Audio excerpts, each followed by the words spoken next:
Hello दोस्तों, स्वागत है पॉलिटी एमसीक्यू बैच में। और आज का हम लोगों का टॉपिक होगा सर्वोच्च न्यायालय। तो सर्वोच्च न्यायालय से जो भी इंपॉर्टेंट प्रश्न बन के आ रहे होंगे उन सभी प्रश्नों को एक साथ संग्रह किया गया है। तो आइए एक एक करके सारे प्रश्नों को देखते हैं और इस क्लास लेने के बाद से आपको एक भी क्वेश्चन में यदि कोई डाउट होगा तो आप जरूर हमसे पूछ लीजिएगा। और इससे बाहर एक भी प्रश्न आएंगे नहीं किसी भी एग्जाम में। तो चलिए आज की क्लास की शुरुआत करते हैं। क्लास की शुरुआत करने से पहले अभी इसके बाद 8 बजे हम लोगों का इतिहास में मोस्ट इंपॉर्टेंट एमसीक्यू आने वाला है और उसका टॉपिक का नाम क्या है? आपका टॉपिक का नाम होगा पाल वंश, राष्ट्रकूट वंश तथा गुर्जर प्रतिहार वंश। तो इन सभी वंशों से जो भी इंपॉर्टेंट प्रश्न बन के आएंगे उन सभी प्रश्नों को अभी 8 बजे वाली क्लास में कवर करवा दिया जाएगा। तो 8 बजे भी आप हमसे यहाँ टाइमिंग जो आपका है 7 हो गया है, किंतु ये टाइमिंग आपका 7 नहीं है, ये टाइमिंग आपका 8 है। ठीक है, ये 8 बजे टाइमिंग आपका है। ठीक है, 8 बजे होगी पाल वंश, राष्ट्रकूट वंश और गुर्जर प्रतिहार वंश। ठीक है, तो इस बैच के भी माध्यम से आप हमसे जोड़ सकते हैं और अपनी तैयारी को बेहतर बना सकते हैं। अगला जो बैच हम लोगों का होगा वह होगा सुबह 8 बजे। सुबह 8 बजे कौन सा? NTPC graduate and under graduate level के लिए NTPC math previous year question के साथ। तो अगर आप एनटीपीसी की तैयारी करते हैं तो इस बैच के साथ बिल्कुल जुड़ेंगे। बहुत अच्छे अच्छे प्रश्न आपके लिए संग्रह किया गया है। तो आप इस बैच के भी माध्यम से हमसे जुड़ सकते हैं। सुबह 8 बजे, सुबह 9 बजे एक और क्लास है। यदि आप मैथ बिल्कुल जीरो से पढ़ना चाहते हैं तो आप हमसे सुबह 9 बजे जुड़ सकते हैं। और इसमें हम लोग का टॉपिक चल रहा है अनुपात और समानुपात। तो इनसे जो भी इंपॉर्टेंट प्रश्न निकल के आएंगे वो सभी प्रश्नों का समावेश किया गया है। जहां से भी एग्जामिनर प्रश्न पूछता है वह सभी प्रश्न आपको देखने को मिलेंगे। तो इस बैच के भी माध्यम से आप हमसे जुड़िए और अपनी तैयारी को बेहतर बनाइए। आइए चलते हैं आज के क्लास की तरफ, आज के पहले क्वेश्चन की तरफ। पहला क्वेश्चन देखिए। पहला क्वेश्चन आपसे कहना चाहता है कि संविधान की किस भाषा में संघीय न्यायपालिका है? संघीय न्यायपालिका की जो चर्चा है हमारे संविधान के भाग 5 में किया गया है। ऑप्शन नंबर बी आपका सही उत्तर होगा। दूसरा प्रश्न कह रहा है कि किस अधिनियम के अंतर्गत भारत में सर्वप्रथम सर्वोच्च न्यायालय की स्थापना हुआ था? किस अधिनियम के तहत भारत में सर्वोच्च न्यायालय की स्थापना हुआ था? तो वह हुआ था रेगुलेटिंग एक्ट अधिनियम 1773 के तहत। ऑप्शन नंबर ए आपका सही उत्तर। 3 नंबर प्रश्न आपके सामने है। प्रश्न कहना चाहता है कि संविधान का संरक्षक कहलाता है। संविधान का संरक्षक किसे कहा जाता है? तो संविधान का जो संरक्षक कहा जाता है वह कहा जाता है सर्वोच्च न्यायालय को, उच्चतम न्यायालय को। ऑप्शन नंबर डी आपका सही उत्तर होगा। प्रश्न नंबर 4 देखिए। प्रश्न नंबर 4 कह रहा है सर्वोच्च न्यायालय के न्यायाधीश के रूप में योग्य होने के लिए एक व्यक्ति को उच्च न्यायालय में न्यूनतम कितने वर्ष की अवधि तक कार्य का अनुभव होना चाहिए? यानी कि यदि सर्वोच्च न्यायालय के कोई न्यायाधीश बनना चाहता है तो उसे उच्च न्यायालय में कम से कम कितना वर्ष का अनुभव होना चाहिए ताकि वह सर्वोच्च न्यायालय का न्यायाधीश बन सके? तो उसे कम से कम 10 वर्षों का अनुभव होना चाहिए। ऑप्शन नंबर बी आपका सही उत्तर होगा। अगला प्रश्न देखिए। प्रश्न नंबर 5 कह रहा कि उच्चतम न्यायालय की स्थापना एवं गठन संबंधी प्रावधान संविधान के किस अनुच्छेद में दिए गए हैं? किस अनुच्छेद के तहत भारत में सर्वोच्च न्यायालय की स्थापना किया गया था? तो अनुच्छेद 124 के तहत भारत में उच्चतम न्यायालय की स्थापना किया गया। ऑप्शन नंबर ए आपका सही उत्तर होगा। अगला प्रश्न करें कि भारत में उच्चतम न्यायालय का उद्घाटन किस तिथि को हुआ था। उच्चतम न्यायालय का जो उद्घाटन है वह किस तिथि को हुआ था। वह हुआ था 28 जनवरी 1950 को। Option number B. 7 नंबर प्रश्न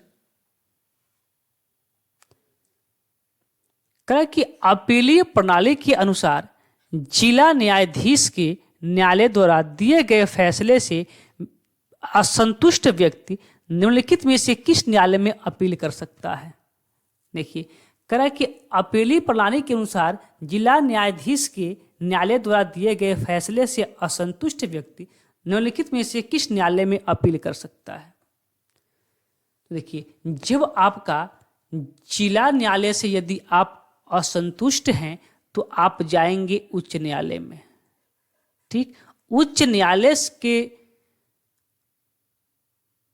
जो फैसले हैं अगर इससे आप असंतुष्ट होते हैं तो आप जाएंगे किस न्यायालय में, सर्वोच्च न्यायालय में, या फिर इसी को कहा जाता है उच्चतम न्यायालय में।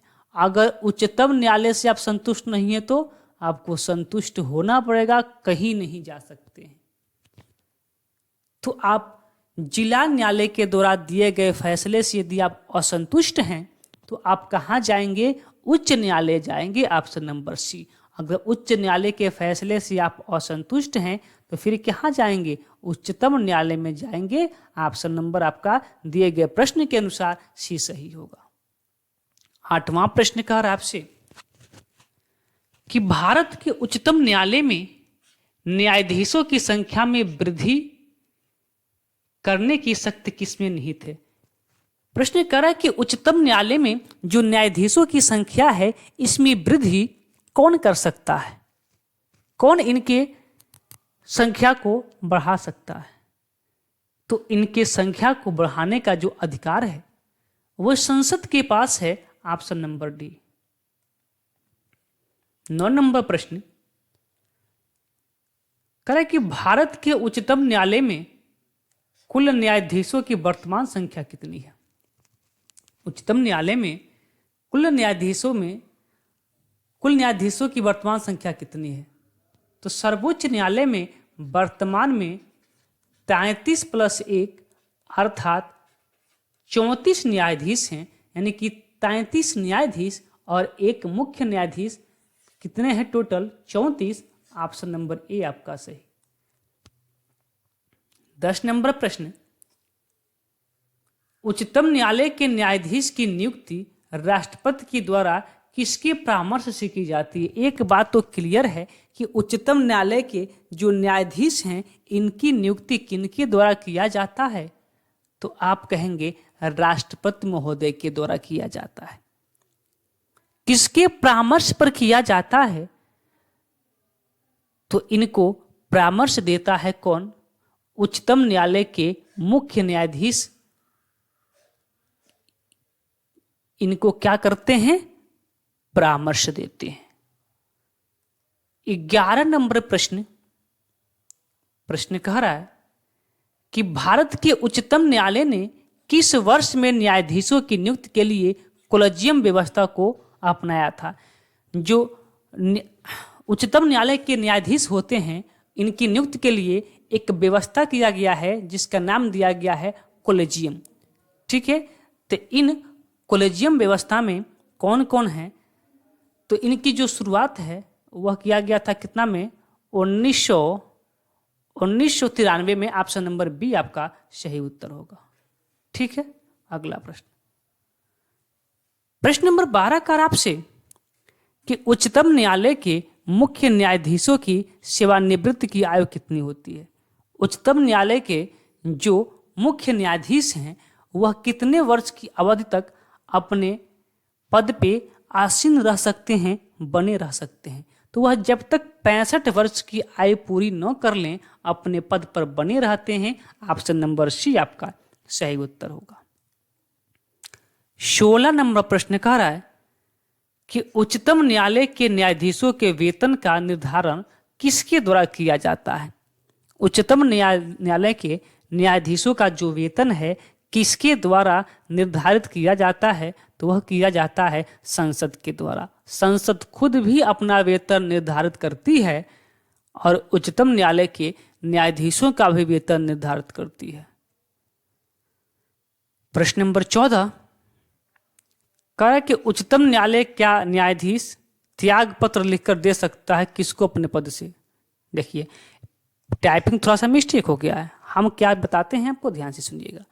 प्रश्न कह रहा है कि उच्चतम न्यायालय का न्यायाधीश अपना त्यागपत्र किसे सौंपता है? बस यही पूछ रहा है कि उच्चतम न्यायालय का जो न्यायाधीश है अपना त्यागपत्र किसे दे सकता है? तो वह अपना त्यागपत्र देता है राष्ट्रपति को। ऑप्शन नंबर ए जो है आपका सही उत्तर होगा। 18 नंबर प्रश्न आपके सामने है। प्रश्न कह रहा है कि भारत में उच्चतम न्यायालय के न्यायाधीशों के महाभियोग की प्रक्रिया के ब्यौरे किस अधिनियम में दिए गए हैं? यानी कि जो उच्चतम न्यायालय के न्यायाधीश होते हैं उनके ऊपर भी महाभियोग जैसी प्रक्रिया लाई जाती है, इसकी चर्चा किस अधिनियम में किया गया है? तो न्यायाधीशों के ऊपर महाभियोग जैसी जो प्रक्रिया है इसकी चर्चा कहां पे है? तो इसकी चर्चा है न्यायाधीश अधिनियम 1968 में। Option number C. अगला प्रश्न कह रहा है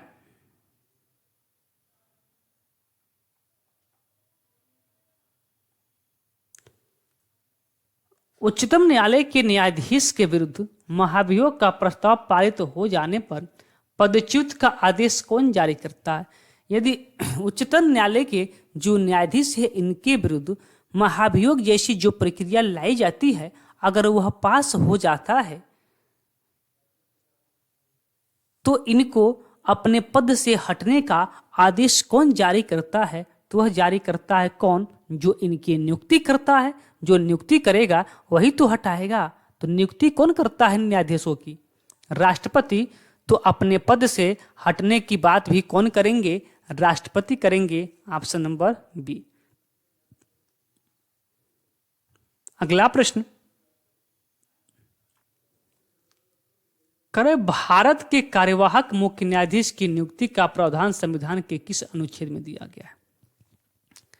कार्यवाहक मुख्य न्यायाधीश की नियुक्ति का प्रावधान किस अनुच्छेद में दिया गया है? यदि भारत का सर्वोच्च न्यायालय के मुख्य न्यायाधीश किसी कारणवश से अपने पद पर नहीं होता है तो फिर कार्यवाहक मुख्य न्यायाधीश की नियुक्ति की जाती है।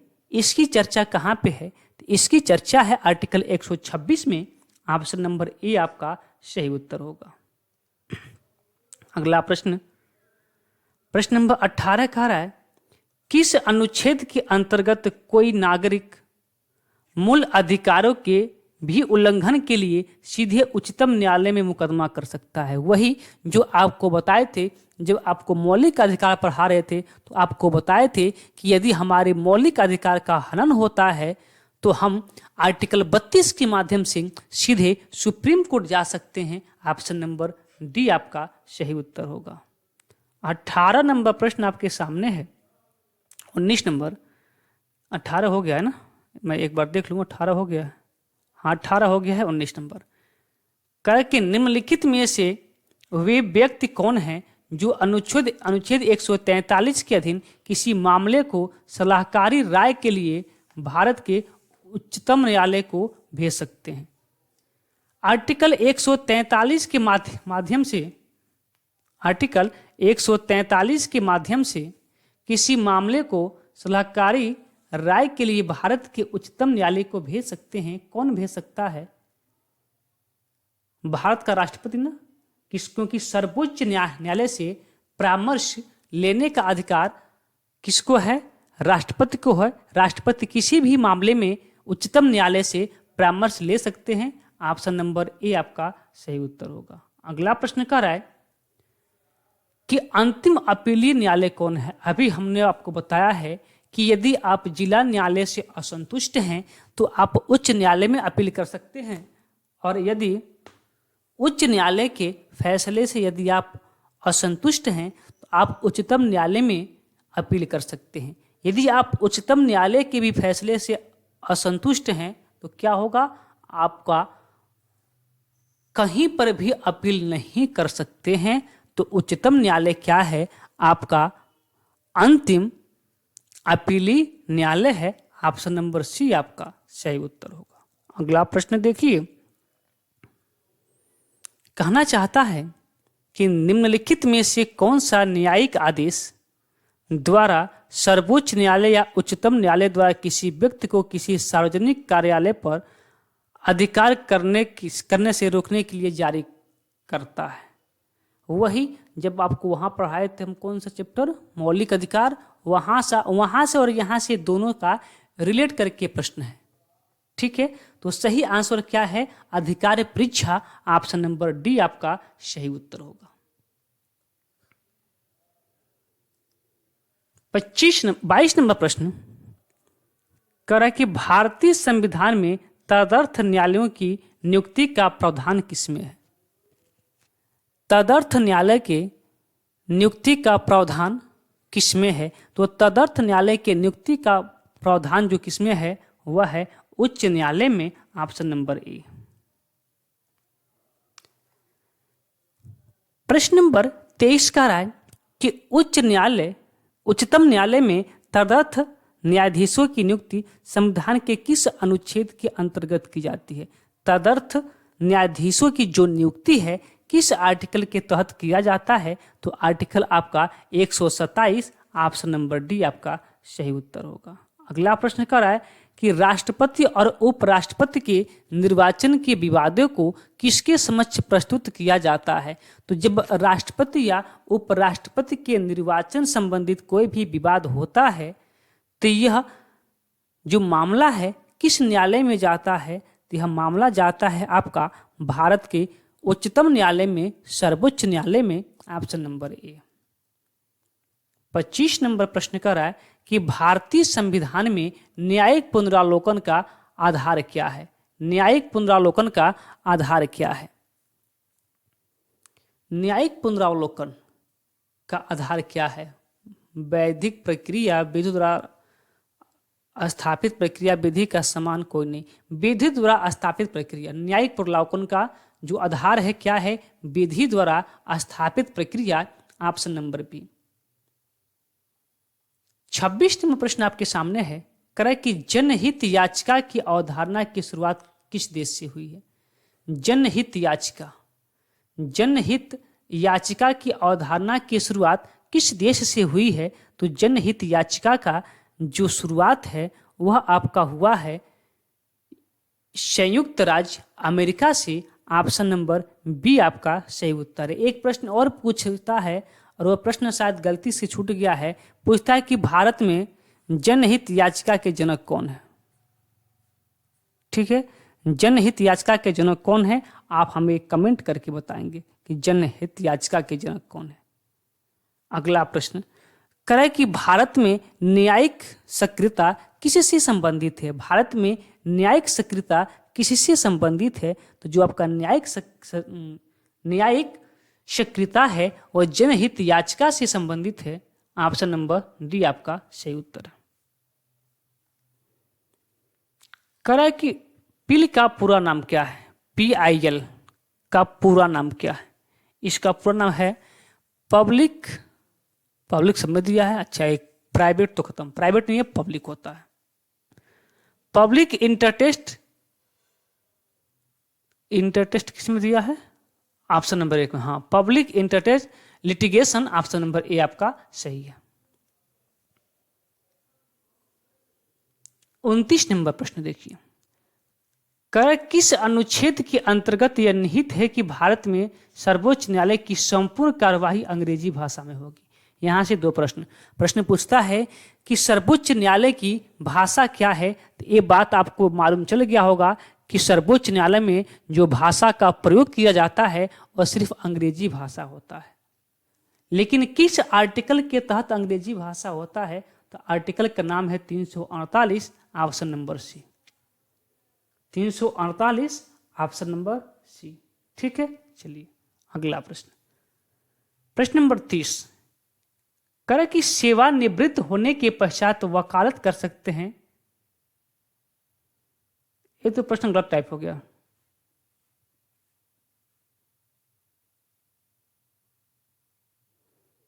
लेकिन सही इसका क्या होगा मैं बता देता हूं। सर्वोच्च सेवानिवृत्त होने के पश्चात सर्वोच्च न्यायालय के न्यायाधीश वकालत कर सकते हैं। किसमें? सर्वोच्च सेवानिवृत्त होने के पश्चात सर्वोच्च न्यायालय के न्यायाधीश वकालत कर सकते हैं। किसमें वकालत कर सकते हैं? तो जब आप सर्वोच्च न्यायालय के न्यायाधीश होंगे और जब आप अपने सेवा से सेवानिवृत्त होंगे तो आप भारत के किसी भी न्यायालय में वकालत नहीं कर सकते हैं। ऑप्शन नंबर डी, किसी भी न्यायालय में आप वकालत नहीं कर सकते। प्रश्न नंबर 31, करे भारत में संविधान की मूल संरचना के सिद्धांत का स्रोत क्या है? भारत में संविधान की मूल संरचना के सिद्धांत का स्रोत क्या है? तो इनके सिद्धांत का स्रोत क्या है? न्यायिक व्याख्या, ऑप्शन नंबर बी। 35 नंबर प्रश्न थोड़ा सा बड़ा प्रश्न है किंतु आपको दिख रहा है। कह रहा है कि भारत का सर्वोच्च न्यायालय एक अभिलेखी न्यायालय है, इसका आशय क्या है? सर्वोच्च न्यायालय एक अभिलेखी न्यायालय है, इसका आशय क्या है? कह रहा है कि इसे अपने सभी निर्णयों का अभिलेख करना होता है, इसके सभी निर्णयों का साक्ष्यात्मक मूल्य होता है और इस पर किसी भी न्यायालय में प्रश्न चिन्ह नहीं लगाया जा सकता है। यही बात सत्य है। ठीक है, ऑप्शन नंबर बी। जो भी सर्वोच्च न्यायालय का फैसला होता है उस पर किसी न्यायालय द्वारा टिप्पणी नहीं की जा सकती है। ऑप्शन नंबर ए। और ये भी जो अपना निर्णय देता है उसका क्या होता है? साक्ष्यात्मक मूल्य होता है। और ये भी कह सकते हैं कि उसके फैसले को, जो भी फैसला होता है, अगर सेम केस किसी अन्य न्यायालय में है तो एक प्रमाण के तौर पे हम दिखा सकते हैं। ठीक है, ऑप्शन नंबर बी आपका सही उत्तर होगा। 36 नंबर प्रश्न कर रहा है कि किस न्यायालय द्वारा दिए गए निर्णयों के विरुद्ध अपील नहीं की जा सकती है? तो वही बात है, अंतिम अपीली न्यायालय पूछ रहा है। तो अंतिम जो अपीली न्यायालय है कौन सा है? उच्चतम न्यायालय, सर्वोच्च न्यायालय, ऑप्शन नंबर सी।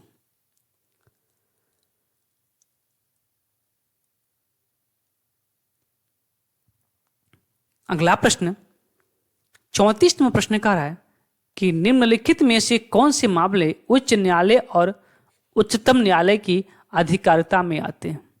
कौन सा? केंद्र एवं राज्यों का विवाद, राज्यों के परस्पर विवाद, मूल अधिकारों का प्रवर्तन। मूल अधिकारों का प्रवर्तन, ये दोनों के अंतर्गत आता है आर्टिकल, सर्वोच्च न्यायालय का आर्टिकल 32 और उच्च न्यायालय का आर्टिकल 226। ये दोनों के अधिकार क्षेत्र में आते हैं। 35 नंबर प्रश्न कहे कि निम्नलिखित में से किस वाद में उच्चतम न्यायालय में संविधान के मूल ढांचे का सिद्धांत प्रतिपादित हुआ था? तो अब तक का सबसे